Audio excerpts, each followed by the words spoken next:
Hello and welcome back to another episode of Trucking with CJ. Today's episode, I've been wanting to bring this to you guys for quite some time. This is my FIFO experience part 2. If you haven't seen part 1, please go back and watch that first. But this episode, we're going to go to site. We're talking all things from what the yard looks like and the different driving roles that you could find on a mine site. This is just my personal experience. It's going to be different to most people, but you might pick out things that will be relevant to you. My role was hybrid, so I had the ability to go to a lot of different sites that our business was at. I got to work with a lot of different crews, drive a lot of different trucks, and also had the privilege of filming my experience. So before I archive this footage, I just felt that it was important to share it with you all because A, I'm really proud of it, and B, I feel that you guys could learn from it as well. So let's get into it. My FIFO experience part 2. Show me a way out, give me your side of the story. Throw me a rope here, I've drifted way too far. With the sites that I worked at, one thing I really liked is that every morning the team came together for a pre-start. That was the mechanics, the TAs, the drivers, the supervisors. We'd all sit in a room and discuss the upcoming day, and we'd talk about what happened on the night shift the night before. Because it's shift change, we'd be able to see the guys that were coming in from night shift, have a bit of a chat about how the truck operated, do your pre-start, hop in, and we'd get our day started. I've been spending all my days just trying to find a way. Give me love when this is all over.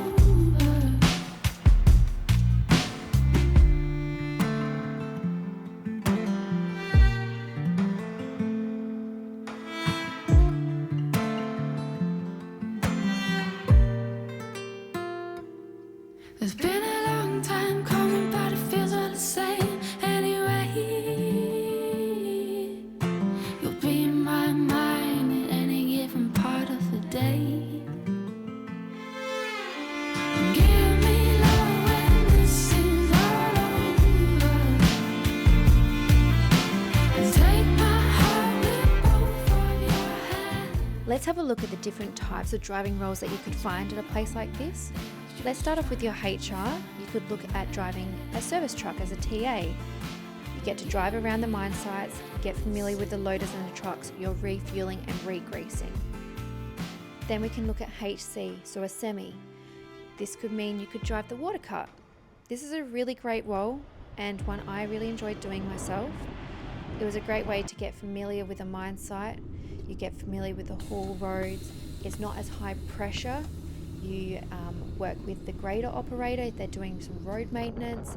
Otherwise, you're suppressing all the dust on the haul roads, ensuring that the road trains can keep moving efficiently as possible. I think everyone sees the side tippers and thinks that that's the only kind of big road train kind of work on a site, but driving the water cart is very important. You'll find at a mine site that every single job plays a very vital role. Driving the water cart is just a really great entry in.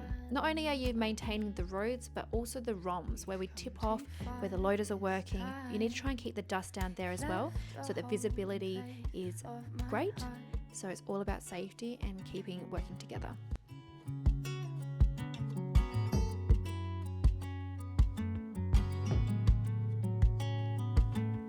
Time will tell us.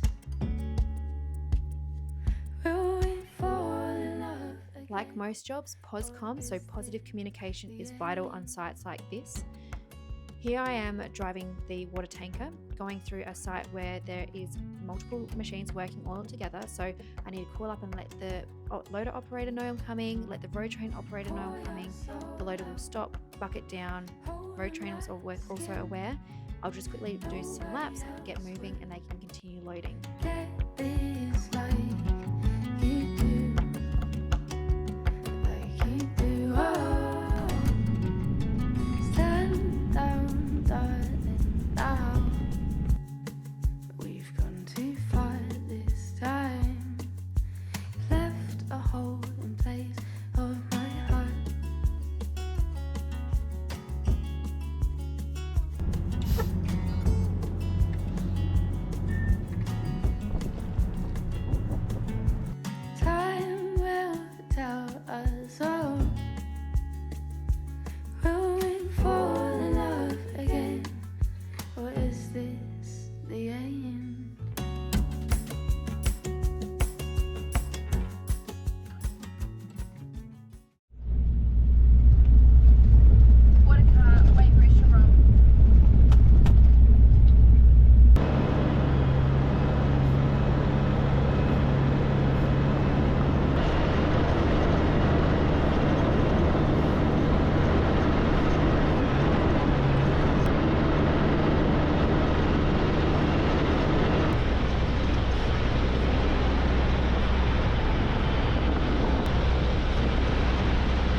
still hold you in my heart when these days have been and gone. Ooh, ooh, ooh, ooh. Ooh, ooh, ooh. As time goes by, wanna keep heading round the circles, never letting go, never letting go. Oh, the loader. So I was really nervous starting this job because I didn't have any loader experience.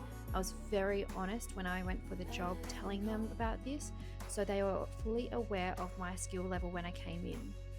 Luckily, we had the ability to give me a little bit of training on site. This is not always going to be the case, but I was so embarrassed at first of how slow I was at loading, but I'm glad I never gave up. Operating the loader ended up being my favorite part of this job. I always thought it'd be driving the road trains, but actually operating the machinery was my favorite. It's not just as easy as picking a bucket up and dumping it into a trailer. There's things that need to be considered, like every axle had its own individual axle weight. So you needed to make sure that you were loading it correctly to all your right weights. Make sure you don't do any damage.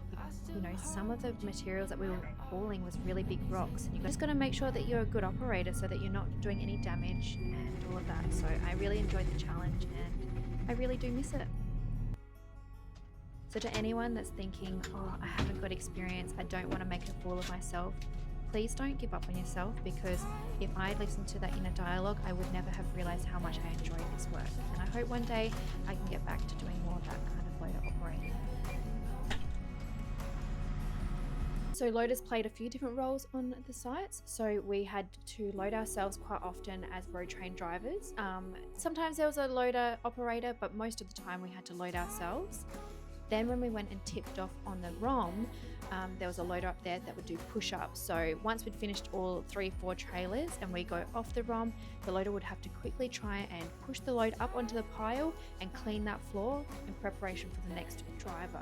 And this actually ended up being one of my favorite roles for night shift. I just really liked it. It kept me alert, and I enjoyed the challenge of trying to make sure it's already prepared for the next driver.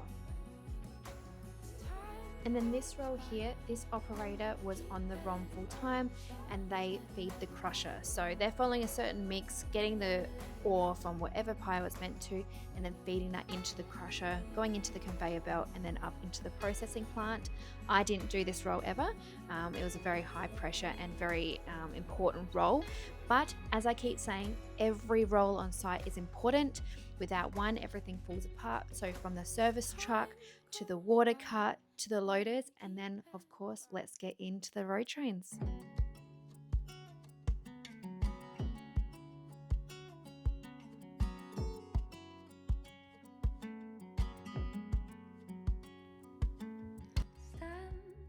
When I started my career 10 years ago, if you told me that one day I'd be driving a Kenworth, I wouldn't have believed you. And I definitely wouldn't have believed you if you said I was driving a 909 and 509 road trains. So the day that I got behind one of these big rigs, it was a really, really proud day for me. And I still pinch myself that that was my reality for a while. It took a while to learn these combinations and understand how these side tippers worked. But after a while of training, it really became second nature and something I really enjoyed. Or is this the end?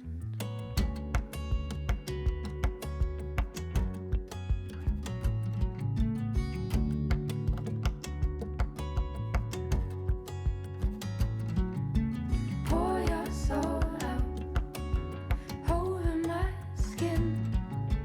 Nobody else would get. We had a few different types of combinations on site. We had some quads, we had some triples, and we had trucks that went on the highway and ones that just stayed within the mine site. The ones within the mine site could take a lot heavier weights, and we're talking about 100-ton tear and then 200-ton worth of ore. Then the ones that went out on the highway, they were around 150-ton gross, so you're putting about 90 to 100-ton worth of ore on those ones.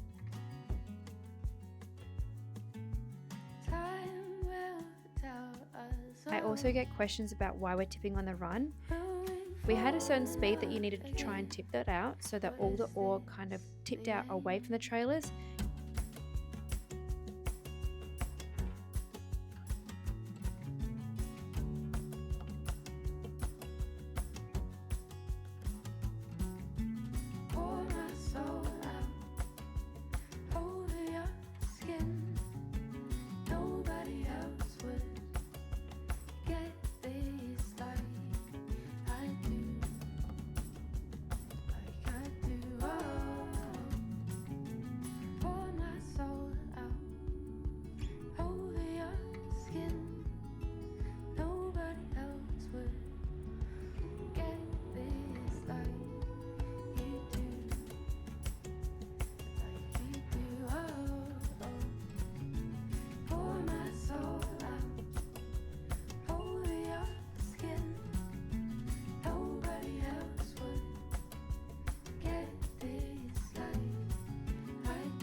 question I get quite often is, did you have to change your own tyres?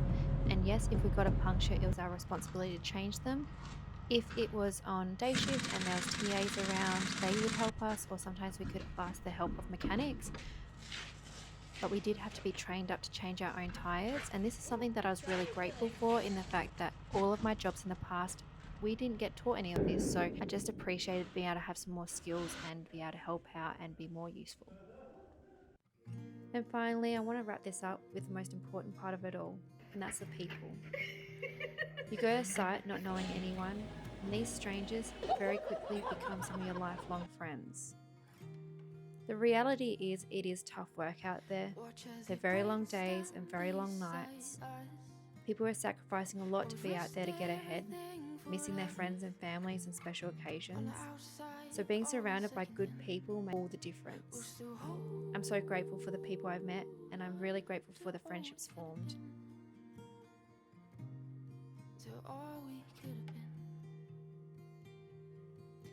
I started this thing where at the end of my swing, I would always ask my team to have a photo with me. At first, people were hesitant and only a few would join the photo, but by the end of my time here, everyone was getting involved, even the mechanics. I was so grateful that they did this, because now these memories are something that I hold dear for the rest of my life. I'm so grateful for my time here. I hope this video gave you some insight into what my little world was like out there, and I can't wait to see you on the next one. Take care.